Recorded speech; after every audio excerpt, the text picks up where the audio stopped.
Here we go. I've never had a chance to test out the miles per gallon and performance of the new 2024 GMC Canyon AT4X. Today, that's going to change. I borrowed this truck from Jerry Seiner, Buick GMC here in South Jordan, Utah. It is available for sale. Be sure to ask for Frank. I'll have his information down below. Let's go ahead and get down the road. Now I want to show you guys really quickly how to reset the trip information because GM does it a little different. Normally you would do it within the screen, but there's no way to do that. So what you have to do in this screen, you have to go to the vehicle status, go to trip information on the side here, and then this is how you reset trip 1 or trip 2. So we'll reset trip 1 here, and then I'll show you guys pretty much the fuel economy at the end of this drive here. And yeah, let's go ahead and get down the road. So I put the camera on the back of the truck. Let me know if you guys like it there as well. Sometimes I get a little nervous with it on the front of the truck, so if it ever were to fall off, it would fall off in the bed at least. I would hope it would at least. So let's go ahead and get down the road. Unfortunately, you probably won't be able to hear those turbo noises because that's the beauty of having the camera on the hood. But these hoods are so unique that I can't really get my suction cups to fit securely, so we put it on the back for that reason. But one thing you'll see when you drive these types of trucks, especially GMC, is they're so luxurious.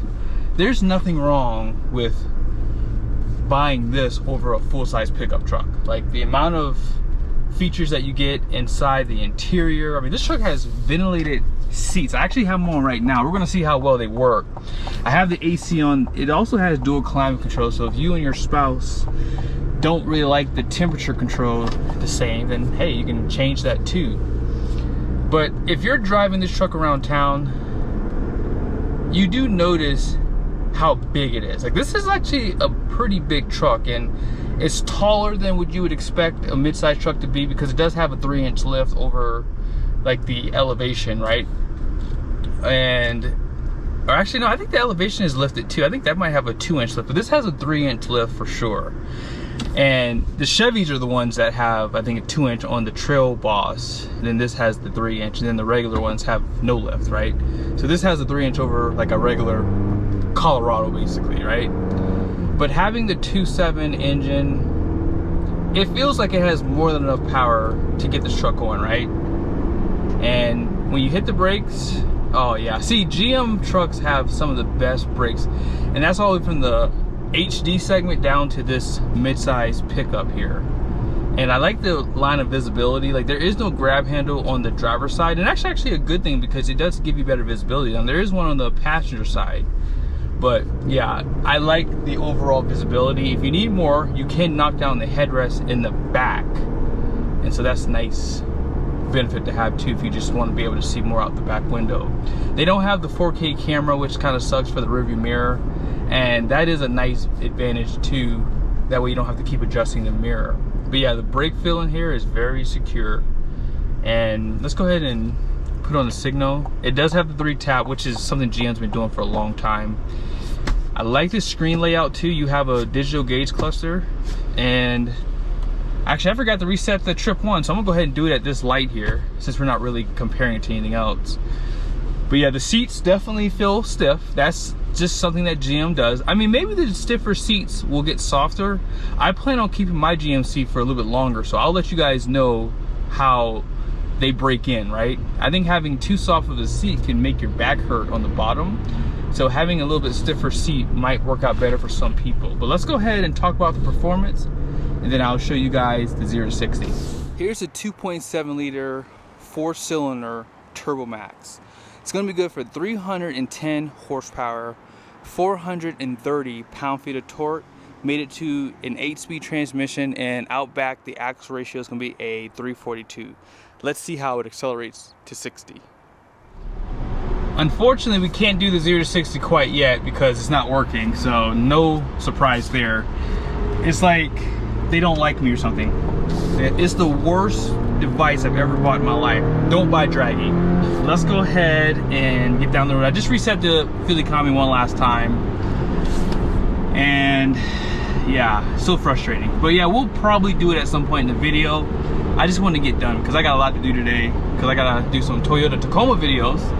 And so yes, be sure to subscribe to the channel if you want to see some of those. But as I said earlier, this truck drives big on the road. Like, it feels big because of how tall it sits. And I'm 6'1". I don't even have the seat all the way back, but when I put it all the way back, it's too far back. So you have a telescoping steering wheel, and once you have it all the way out, I have long limbs, I have a short torso, right? I have to push the seat up. So you have a lot of space in these mid-size pickup trucks. I think that these feel bigger in some cases than some of the HD trucks like Ram because they haven't redesigned their cabs in like 10 years, so that's pretty much why. But yeah, the steering feel on this truck feels great. Now they do have a few drive modes too. Let's go ahead and go through and see which ones they have. So they have normal, and then the rest of them are like off-road. So they have like Baja Terrain and Tow Haul, obviously. Off-road, I think I already said that one. But they don't have an eco mode, they don't have a sport mode. And I feel as though with this type of power that you guys just heard the truck has, they should add some of those types of features. Like, I mean, obviously it's nice to have the Baja and off-road modes, but I think most people are not going to use those. And when you think about economy, like most people who are cruising on the highway would prefer to have an eco mode. Like, I always use it in my wife's car. Like, I always have it in eco mode because I'm not trying to drive sporty all the time, right? But yeah, the steering feel, like I said, feels really good. It's a little disconnected, but it's tight enough to keep you in the lane, and there's just not a lot of sway. Like, this truck has the Multimatic DSSV, and so that suspension, those shock absorbers I should say, they perform great on and off road. So they really have really good dampening. And if you don't know this, off-road trucks always have softer suspension so they can articulate better, right? And most people who are pretty familiar with these trucks, they have front and rear lockers. This has auto four-wheel drive, so if you do live in like areas where it snows and you don't want to drive obviously in four-wheel drive all the time, the automatic allows you to send power to the front wheels if the rear starts to slip. So, and if you get really stuck, then that's why you would have the lockers. Now, with that being said, let's go ahead and see how loud it is inside the interior. Believe it or not, these tires, they're the Goodyear Wrangler Territory MTs. They're amazing. Like, they're really comfortable. I'll kind of go over some of the specs on the tires in a second, but let's check out the sound inside the interior at 65 miles an hour.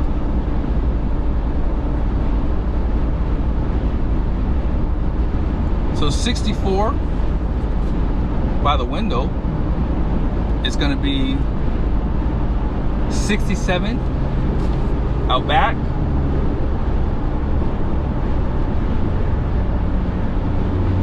66, but there was a car going by, so let's check that one more time. 63, 64, it's kind of fluctuating between the two. But yeah, at 66 miles an hour, there's not a lot of tire noise. There is some wind noise up here, and that's what you would expect. I mean, the pillars are a little bit smaller, so you don't have as much sound deadening in the front of this truck as you would on a bigger truck, obviously. But it's very comfortable. It's a mid-size pickup. I mean, this drives like a sporty car. And like I said, there's a little bit of sway. Ooh, actually, man, like when you really turn that steering wheel, wow, it's a lot of sway. And these are things that you can fix if you air up the tires. Obviously, that's going to help a little bit. But again, your braking performance is going to be affected with these tires, so your performance handling on dry pavement is going to be affected as well. So overall, I think it's a great truck. Let's see where we are at the midpoint to see where we are for fuel economy. I went just a little bit further down the road, not much, but I just went an extra mile basically. But I wanted to show you guys where the midpoint is. We haven't done the 0 to 60 yet, so I will find a spot somewhere to do that. That way you guys can see how well this thing performs. But we're at 20 MPG. And on the window sticker, you guys, I didn't do a video for this truck. I might do one as like a walk around, but it's 17 highway, 17 city. And I'm not sure why GM shortchanges themselves. Like, I think on the highway, you can easily get 20 plus MPG, even with the bigger tires. But I do understand it's going to affect it compared to like a elevation. But yeah, I don't think it would be as bad as they're showing it to be. 17 on the highway. Now, 17 in the city, I can see that number. That number makes more sense. But yeah, we're going to go down this road here and then turn around basically, because I can't make a U-turn here. Or you know what? You know what? Screw it. Let's see if we can do it. Let's see how good the turning radius is on this truck. I'm not surprised. It's a mid-size pickup, so it has a shorter wheelbase. So yeah, that was pretty easy actually. But yeah, getting back up to speed is pretty nice. I mean, I think that the RPMs on this truck with the 342 rear end are going to be pretty low. Let's see what it is at 60 miles an hour. We're not quite yet in 8th gear. There we go. There we go. Wow, there it is. Wow. At 60 miles an hour, we're at 1,500 RPMs. That is really good. Let's get up to 65. Yeah, just a hair over.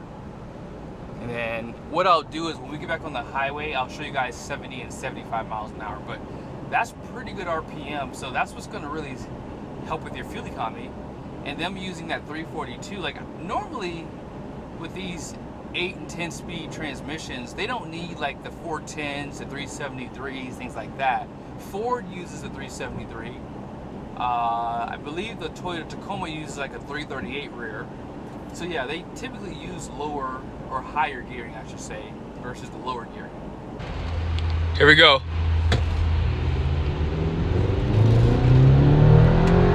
30.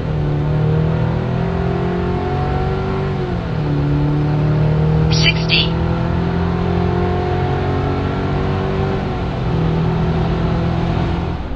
That was pretty good actually. As I said earlier in this video, this truck is heavier, right? Has bigger tires, has those big old rock rolls on the side of it.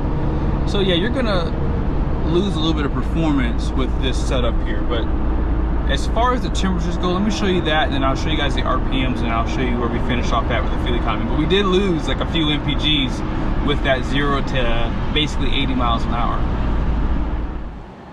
Still under 2,000 RPMs. We're probably closer to like 1,900 RPMs right there at 75 miles an hour. So like I said, I think you can get 20 MPG on the highway for sure. Like, I mean, I'm not saying you're going to be able to get 25, but you could probably get closer to that 22 MPG for sure. I think if you can stay out of the turbo and you're on the highway for 3 or 4 hours, I think this thing can get over 21 miles to the gallon for sure. I think you can get about 22 easily. So here's the stopping point. 18 MPG, 14.3 miles driven. I would say that's not too bad. Now let's check out the temperature. So here's your coolant. Transmission's at 207. And then your oil's at 216. Here's the temperature for the tires. About 114 degrees out back. Less weight, which means less temperature. And then the rear diff, let's see how hot that got.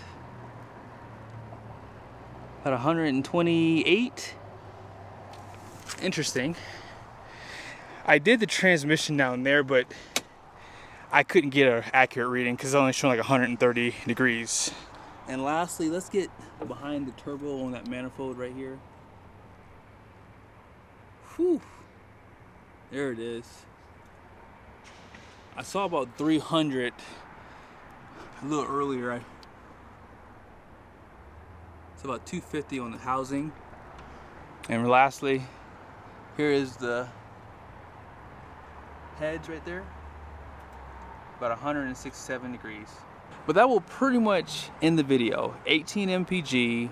I feel as though these are pretty decent numbers for an off-road truck, and this is a pretty hardcore one. They have the AT4, which slots below this one.